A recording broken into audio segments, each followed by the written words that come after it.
हाँ, हमारी बात चल रही थी कि विविक्त सय्यासन, इसको बड़ा तब क्यों बोला, इसमें कैसे क्या क्या कार्य हो रहा है, क्योंकि इसमें हमारे विकल्प और विकल्पों को हमने अपने और इच्छाओं को हमने रोक लिया और इच्छाओं का अभाव कर लिया। कैसे कि हमने उन इच्छाओं को बाह्य निमित्तों से दूर कर लिया। तो ऐसे एकांत स्थान में रहना और अपने उपयोग को फिर ध्यान और अध्ययन में लगाना, ठीक है, इसको कहा विविक्त सय्यासन। ठीक है, चलिए इसके बाद है रस त्याग। अब देखो, रस त्याग क्या है कि दूध, दही, घी, शक्कर, तेल, इन पांच रसों का तथा नमक और हरी वस्तुओं का भी त्याग करना, ये रस त्याग कहलाता है। ठीक है, वो जो एक भाई रस, स्पर्श, रस, गंध, वर्ण, ये गुण होते हैं ना उद्गल के, तो हम रस में कौन कौन से पांच पर्याय देखते हैं। वे रस गुण की खट्टा, मीठा, कड़वा, कसायला, चरपरा, एक वो जो हम पर्याय देखते हैं वो अलग विषय है। ठीक है, वो रस की पर्याय कितनी हो सकती है, लेकिन जब रस त्याग की बात आती है तो वो पर्यायों की अपेक्षा से रस त्याग की बात नहीं लेना।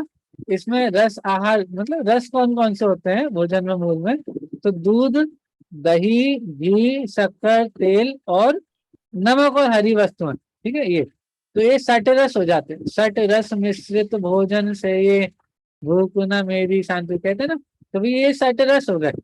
इनसे इनके एडिशन में वस्तुएं बनती हैं।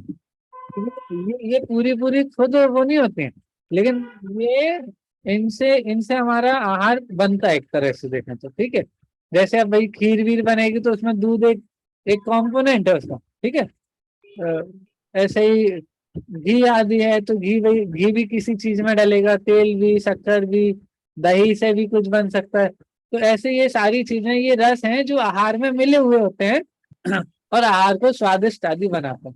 अब देखो, अभी इसके पहले अनशन था जहाँ पे आहार बिल्कुल ही नहीं था। ठीक है, पूर्णोदय था जिसमें आहार था तो सही, लेकिन भूख से कम था। अब अब रस त्याग में क्या है कि आहार भी कर रहे हैं। ठीक है, भूख से कोई कम कर रहे हो, ठीक है, ऐसा भी नहीं, मतलब पेट भर के भी कर सकते हैं। ठीक है? लेकिन रस रहित कर रहे हैं। आपको समझ में आ रहा है भाई, रस रहित आहार कर रहे हैं, इसमें इंद्रिय संयम हो रहा है। एक तरह से इंद्रिय संयम, मैंने आपको पिछली बार दो बात बताई थी, एक होता है प्राणी संयम, एक होता है इंद्रिय संयम। पहले बात हुई हमारी प्राणी संयम और इंद्रिय संयम।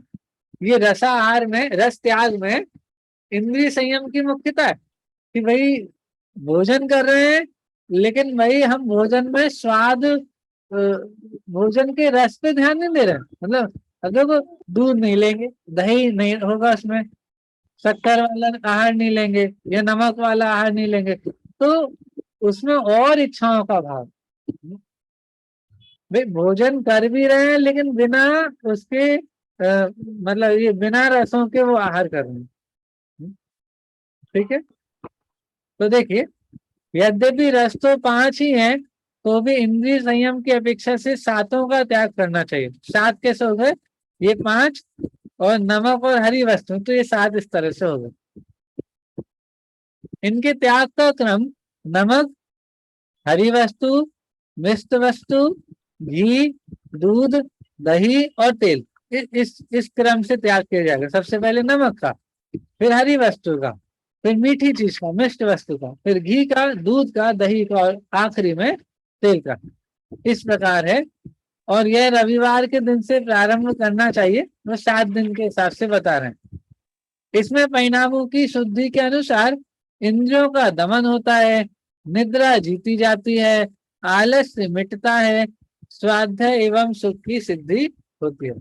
तो ये रस त्याग में भी क्या हो रहा है, तो रस त्याग में इंद्रियों मतलब इंद्रिय संयम है ना, तो इंद्रियों के विषयों का दमन हो रहा है, इंद्रियों का दमन होता है, निद्रा जीती जाती है।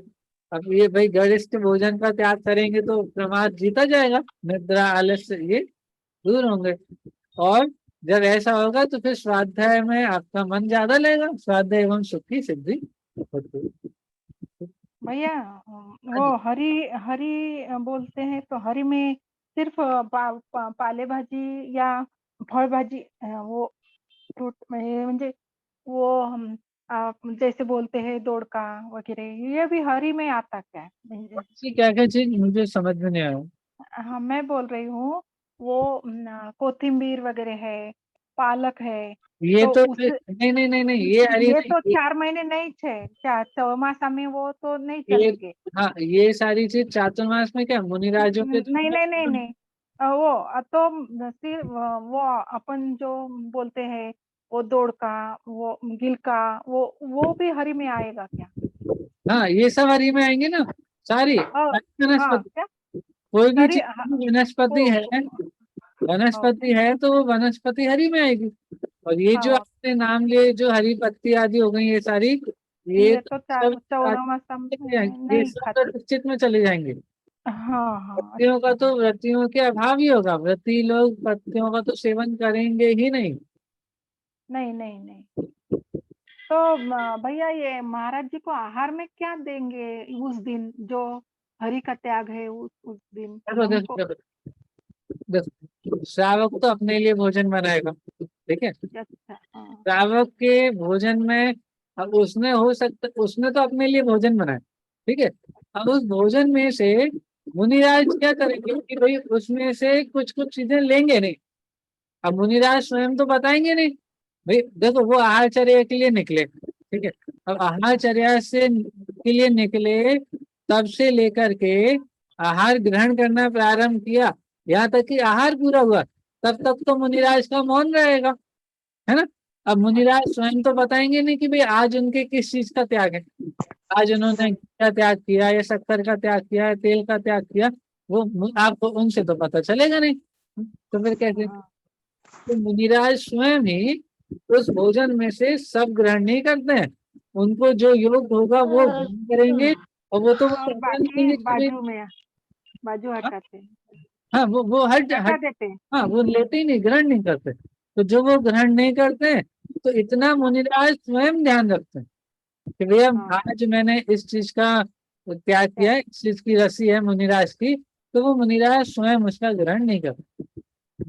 और तो कैसे पता चलेगा भाई, मुनिराज ने और यदि श्रावक को पहले पता चल जाए कि आज मुनिराज के, और देखो आपको तो ये भी नहीं पता ना कि आपके यहाँ मुनिराज के आहार होंगे नहीं, और कौन से मुनिराज के आहार होंगे, और कौन से नहीं मुनिराज में कौन सी रसी ले रखी है, हमें कैसे पता चलेगा, सोचो। नहीं नहीं नहीं और ऐसा कोई फिक्स होता है क्या कि जैसे हर दिन मतलब क्रम वाइज कुछ कुछ जो रस होते हैं उनका सेम त्याग होता है, जैसे ऐसा तो नहीं होता ना कोई नियम? नहीं जैसे नहीं, कभी भी कुछ भी कर सकते हैं, कभी अच्छा भी कुछ भी हो सकता है। एक दिन में दो दो तीन तीन रस्सी का त्याग कर दें, भाई आज दूध भी नहीं लेना, दही भी नहीं लेना, घी भी नहीं लेना, लो, ऐसा भी हो सकता है। आज शक्कर भी नहीं लेना, नमक भी नहीं लेना, ये भी हो सकता फिर अगर उन्हें कुछ मिलेगा ही नहीं तो फिर वो बिना किए ही है। जाएंगे, है ना? जल ग्रहण करके आ जाएंगे। हाँ ठीक है। अब जो जल पर को, जल रस में नहीं आता, ठीक है। रस त्याग में जो 7 रस के नाम दिए ना, वो रस में, जल रस में नहीं आता, तो वो सिर्फ जल को ग्रहण करके आ जाएंगे। या सूखा ग्रास ले लेंगे, रोटी होगी तो। रोटी पानी में गला के ले लेते हैं, ऐसा हाँ भी होता है। हाँ, ऐसा हो जाएगा। और नमक का कैसे समझेगा हमें कि आज नमक नहीं लेना है उन्हें, तो फिर वो दूध ही लेंगे, ऐसा दूध या दही ले लेंगे, तब समझेंगे हम कि आज नमक का त्याग। देखो देखो, श्रावक भी बहुत समझदार होने चाहिए। देखो ये क्या है, अभी यदि अपन वर्तमान में देखते हैं कि आहार की प्रक्रिया में बहुत सारे दोष जो दिखाई देते हैं ना हमको, उसमें श्रावकों की बहुत बड़ी गलती है। भाई श्रावक समझते नहीं है कि आहार की प्रक्रिया कैसी होती है।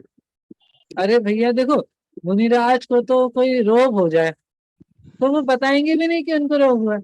अभी किसकी जिम्मेदारी, क्योंकि ये श्रावक इतना समझदार होता है कि मुनिराज के चलने की, कैसे चल के आ रहे हैं, ठीक है, या भोजन करते करते समय उनको जल लेने पे कैसा रिएक्शन आया, या कोई भी जो आपने उनको आहार दिया, उस आहार को देने में उनका रिएक्शन हो सकता है ना, अपने आप शरीर का रिएक्शन हो सकता है, उनका मतलब उनके शरीर का रिएक्शन हो सकता है। अब उससे श्रावक समझ सकता है कि आज मुनिराज को हो सकता है ये परेशानी चल रही हो, तो तुरंत वो आहार में चेंज कर सकता है। तुरंत वो श्रावक कर देगा अपने आप। और दूसरा ये भी विधान है कि भाई यदि आचार्य, उनको आचार्यों को पता चल जाए कि भाई उनके संग में इन मुनिराज को ऐसा कुछ हो गया है, तो वो नगर में सूचना पहुंचा सकते हैं कि भाई इन मुनिराज को ये परेशानी। अब ये सारा श्रवणाचार्य के जो ग्रंथ है उसमें और डिटेल में होगा, लेकिन ये नहीं हो सकता कि भाई एक पर्टिकुलर श्रावक को ये बोल दिया जाए कि भाई इन मुनिराज के लिए व्यवस्था करो। ऐसा हो ही नहीं पाएगा ना, क्योंकि भाई उन्होंने जो विधि ली वो कैसे मिलेगी, उसी के घर में आहार होंगे, और फिर तो पूरा दोष लग जाएगा कि भाई मुनिराज के लिए ये आहार बनाया गया, तो उद्दिष्ट भोजन का दोष लग जाएगा। तो वैसा नहीं होगा। भैया ये कैसा पॉसिबल है कि मुनिराज जी की तबीयत जो वो उनकी स्थिति बिगड़ जाएगी, तो श्रावक ऐसे फटाक से चेंज कैसे अरे कर सकता अरे है? मुझे आप बताओ भाई, 1 महीने का बालक है, 10-15 दिन का बालक है, ठीक है, ठीक है, मैं भी यही बता। ठीक है, आप उसको देख करके समझ जाते हो नहीं समझ जाते हो, या उसकी हाँ, बराबर। आवाज से समझ जाते हो नहीं समझ जाते हो, वो भी तो हाँ, आपके लिए उसके शरीर का रिएक्शन आपको दिख रहा है, हाँ, आप बराबर। इसके अलावा और क्या दिख रहा है, हम्म, और समझ जाते हैं। अरे हाँ, हाँ, भैया, बड़ों की भी समझ जाते हैं भाई, जैसे आवाज में कुछ पता चल जाए तो हाँ, हमको समझ में लग जाता है, खांसी आ जाए एक बार तो समझ जाते हैं कि भैया सर्दी हो गई या कुछ हो गया, तो उससे हाँ, पता चल जाता है। हाँ, हाँ। और नहीं, मैं हमारे बोल घर में जो बड़े लोग होते हैं वो तो भैया और गजब, उनको तो हम फोन पे बात करें ना और मुझे एक बार खांसी हो जाए तो पापा बोल देते हैं आज तुम्हें सर्दी हो गई है, हाँ, बराबर। ठंडा ले लिया था, मौसम वहां पे कुछ ऐसा हो रहा है क्या। अब उनको हाँ, फोन पे आवाज से पता चल जाता है। नहीं, मैं बोल रही कि वो जो आपने अन्न बनाया है तो उसमें तो चेंज नहीं कर सकते ना, उसमें तो चेंज, सिर्फ वो कम दो क्यों क्यों उनके अनुसार देना इतना ही हो सकता है, क्योंकि सिर्फ हम वहाँ चेंज नहीं कर सकते ना जो भी अन्न बनाया है। ऐसा है ना, मैं एक चीज बोलना चाहती हूँ, मुझे पता नहीं है, मैं तो सिर्फ अपना मतलब अपने मनोज्ञान से बोलने की वो करती हूँ कि जैसे अगर तुरंत मान लो पता लग गया कि अगर किसी का कोई सपोज ऐसे जुकाम है या कुछ कोल्ड है, तो हम उसमें काली मिर्च मिला के और फिर हम उसको नहीं दे सकते। मतलब तुरंत भी, जैसे मान लो कोई भी चीज, मैं एक एग्जांपल ले रही हूँ, लौंग हो गया, कुछ हो गया, तो तुरंत नहीं दे सकते क्या? मतलब औषधि। हाँ, दे सकते, औषधि। औसत दान में ये आएगा, औसत दान में यही आएगा, तो यही तो होता है। इसीलिए औसत शास्त्र का ज्ञान हमको होना चाहिए, अपने लिए भी होना चाहिए, और ये भाई, ये नहीं तो दान धर्म कैसे नहीं देगा, सोचो। ये जो 4 प्रकार के दान है, औषध, शास्त्र, अभय, आहार, है? तो आप औसत दान कैसे दोगे यदि हमको खुद औषधि ही नहीं पता, हम खुद पूरी तरह डॉक्टर पे डिपेंड हो जाए तो हमारा क्या होगा, सोचो। हम आहार दान भी नहीं दे पाएंगे, औसत दान भी नहीं दे पाएंगे, तो मतलब ये बिल्कुल सही बोल रहे हो आप, ऐसे ही होगा, यही तरीका है।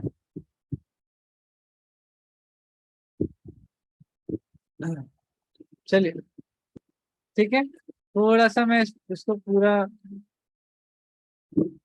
नहीं मैं पूरा नहीं करता हूँ, हम अगली बार पूरा कर लेंगे, जल्दी जल्दी नहीं करते हैं। अब काय क्लेश और वृत्ति परिसंख्यान, वृत्ति संख्या, ठीक है, ये दो दो तपों की, 2 बाह्य तपों की चर्चा और है, हम इसको अगली बार ही पूरा करेंगे, और चर्चा होगी तो और लेंगे, हम लेकिन आराम से इसकी चर्चा करेंगे, जल्दी जल्दी की कोई आवश्यकता नहीं है, क्योंकि मुझे इतना भरोसा हो गया है कि हमारी हमारी क्लासेस 10 लक्षण के बाद तक चलेंगी ही, ठीक है, उसके पहले हमारा कोर्स कंप्लीट नहीं होगा, तो फिर जल्दी जल्दी करने की कोई आवश्यकता नहीं है, ठीक है, 10 लक्षण में तो नहीं चलेगी, उसके बाद हम दोबारा कंटिन्यू करेंगे तो हमारा विषय फिर होगा, ठीक है। चलिए अभी हम इतना रखते हैं, नेक्स्ट क्लास में हम काय क्लेश तब से दोबारा चर्चा प्रारंभ करेंगे, और कोई और भी चर्चा इसमें आएगी तो हम उसको भी लेंगे, अभी इतना रखते हैं। जिनवाणी स्तुति करो। जावाणी के ज्ञान ते सूझे लोकालोक, सोवाणी मस्तक नमो सदा दे तुम लोक। नमो रिंताणम, नमो सिद्धाणम, नमो आर्य